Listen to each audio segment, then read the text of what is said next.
Okay, I'm going to be checking through what's in the energy news. But of course, you had the September PMI there from Pt.1 this morning, 58.1, reading a little weaker, quote unquote, against 58.5 in the month of August. 3 of the 5 soybean indices measured independently by Pt.1 were in positive territory and still making growth. Of course, we're much better than a few other emerging economies. If you look at Brazil and a few others. But of course, that's part of the news this morning. But what's in the market as far as energy is concerned? Let's look at the oil market. Oil prices tapering a little bit since the start of the week as news that OPEC production shot higher in September. Nigeria and Libya are pumping more crude into the market. Year to date, the price of crude is still a bit of a decent 9.2%, thereabout, close to 10% rally since 2017 started. So it's been a very good year for Nigeria.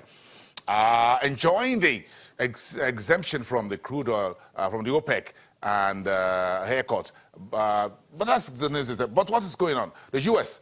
is ramping up Nigeria crude purchases, what they call the import by the U.S., and that's some reports says where about 52.36 million barrels of oil were bought from Nigeria in the first half of the year, and that brings about $2.7 billion into our coffers. Meantime, the good news, as you heard earlier before we went on break, was that the Bonny Light force majeure may be lifted this week after the repairs to the ruptured pipeline is being fixed. Let's get Adimo Kwesa from Financial Derivatives Company to fix some analysis into this headline. Good morning. It's good to have you. Good morning. How did your holiday go? Very well, thank you. Rested. You rested. I noticed a few things.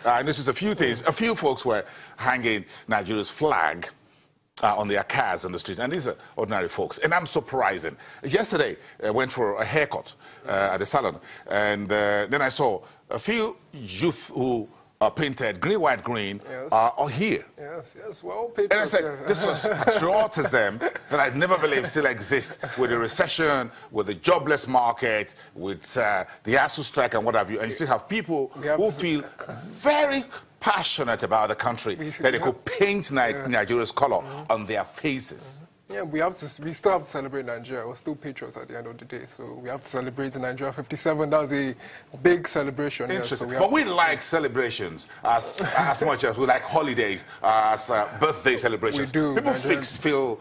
Do you think people feel that 57 is an independence, it's a birthday celebration?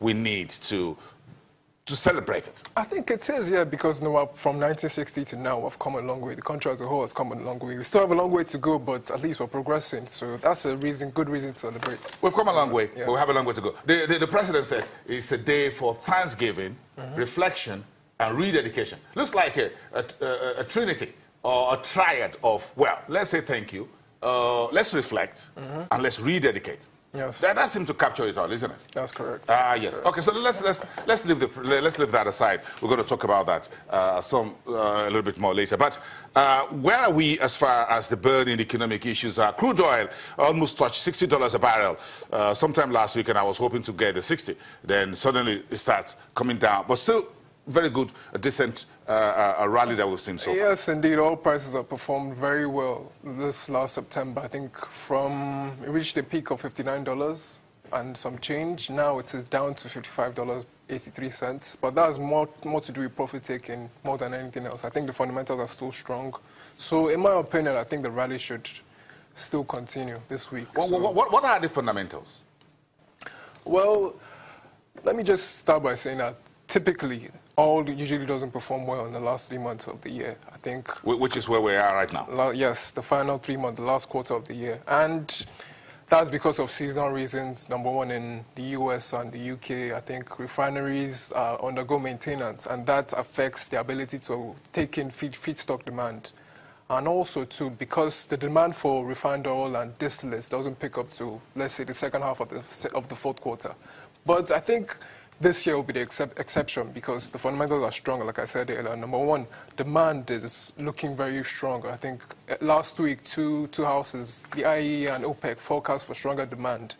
And number two, supply has really stagnated this year. I think OPEC's efforts to tighten the market is bearing fruits, and we can see that in the form of less crude stockpiles. Crude stockpiles are actually drawn down significantly and are close to the average. So those two things would keep the rally in place. And also, let's not forget, geopolitical tensions are still very high, and they even might heighten this October.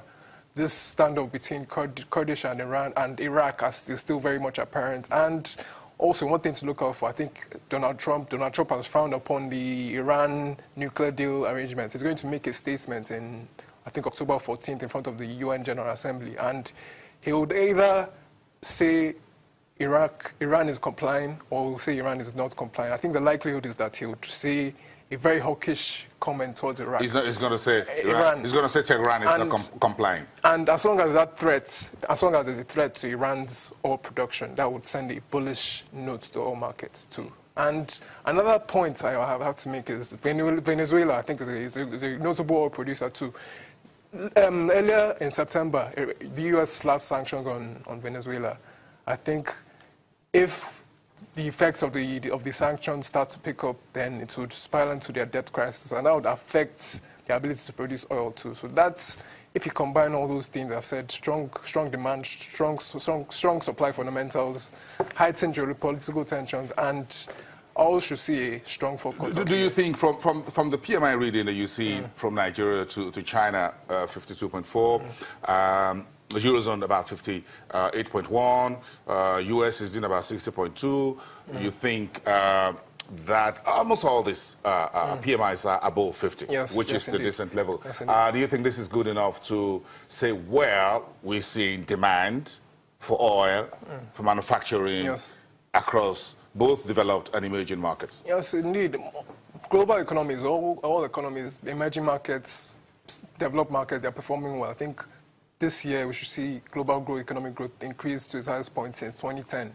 So I've really come out of this recession, this depressed era of low growth, and I think developed markets are really starting to pick up. The story of China's economic growth slowing down is no more the case. China is also picking up, India is also picking up. So that sense of improved global demand, improved global growth would have a positive effect on all demand.